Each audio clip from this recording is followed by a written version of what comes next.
The C.R.E.W program really is all about local collaboration. It was born out of the fact that the AB 109 realignment was really not sufficient for a small county to do much. So I challenged our staff at the Human Resource Agency to think about what alternatives could we come up with to incentivize folks from not engaging general assistance, so that we did not have a general fund impact as a result of AB 109ers returning. What we did was we divided up our managers into 3 different teams. The 3 teams are called the Innovation and Development Team, the System Effectiveness and Efficiency Team, and the 3rd team is the Leadership and Culture Team.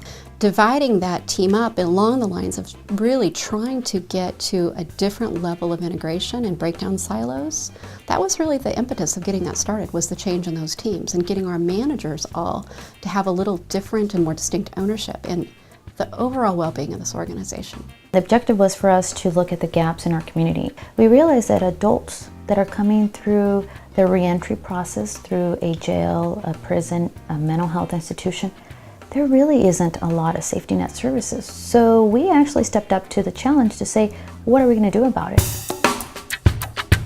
Community Action Partnership is all about mobilizing community members to respond to gaps in our communities and solve things collectively. And this is how the Community Reentry Work Program started. Partnerships and collaboration and working together is what actually makes all of this stuff come together.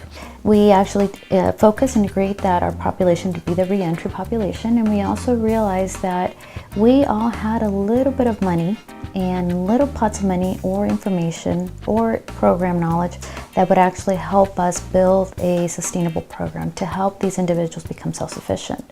It started with a 3-month program. Our pilot program was to see if we can save general assistance for the county. We gave our participants the option whether you take general assistance for 3 months, which amounts to roughly $750, or take this C.R.E.W program if we provide 3 months of housing, up to $400 per month. Along with the program, you get supported services such as developing job skills, resume building, networking within your community, and life skills. It's not a handout, it's a hand-up program. They are in your community, and if we don't come together, they will be sleeping in the alley. They will be being in the bus stop.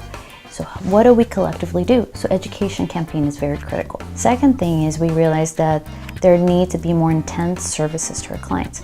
You suddenly have a mentor, a person that actually believes in you and says, okay, let's take the first step. These people are being reconnected back into the community. Reentry-wise, they're not feeling left out of the community. They believe that people are out there to help them. All our individuals have similar needs, but there is no cookie-cutter approach to what we do. They are looked at as an individual person. We encounter them where they are with all of the variables that they have in their own life situations. We do a number of things to help these individuals. We have an assessment. We have a variety of programs that we put them into.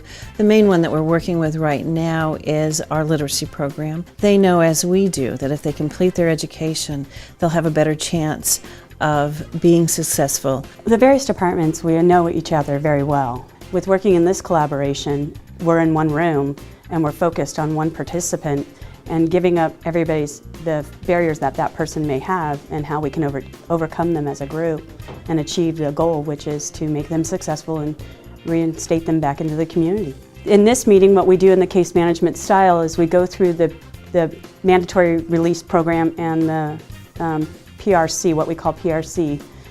And during that meeting, we will go by individual name, update whether or not their educational needs are being met, update whether or not they have child support issues. We look at the level of barriers they have and which ones should be approached first. One of our role model C.R.E.W members started her woodcutting business and actually started taking jobs. And her business has grown so much that she actually now has C.R.E.W participants working, and they actually deliver, and that's how they sustain themselves too. I've been wrapped up in the dope scene all my life. I've been doing time since I was 18. I've done 5 terms. I got into Glenn Meyer's house, needing recovery, and he got me into the C.R.E.W program. They helped pay my rent, they helped me get on my feet, buy some work clothes, and they're really good people. I know how to run a chainsaw. This is my second year going, and I've probably sold 35 cords in just last year. I do a lot of stuff right now. Like, I work part-time at a fiberglass plant. I go to school full-time, and I came from having nothing, no driver's license, no education, no nothing, to being a full-time college student, 2 vehicles, a 22-foot trailer, a couple saws. If it weren't for Glenn and the crew program, I wouldn't be here. If a county wanted to start a program like C.R.E.W, there has to be a change in culture and a strong commitment from the leadership in the county that things have got to be different. Really, the key is based on 3 things. 1, your leadership. If your leadership is open to new opportunities and new risks, then this is a program for you. 2nd is leveraging your partnerships. Looking at who's at the table and looking at who's missing. But 3rd, you have to consider yourself an agent of change. You are the one that's actually bringing change and hope to this vulnerable population. And the program is designed to involve individuals, community, and agencies to work as one.